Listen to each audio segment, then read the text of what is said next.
Hello বন্ধুরা, আপনারা দেখছেন জুলিস কিচেন। আজকে আবার একটা নতুন রেসিপি নিয়ে আপনাদের কাছে আসলাম।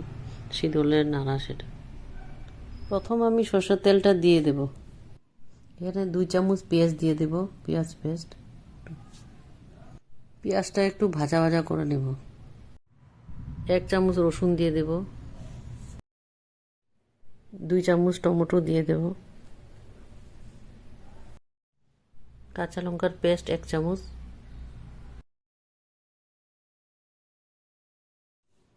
আধা চামচ লবণ দিয়ে দিলাম।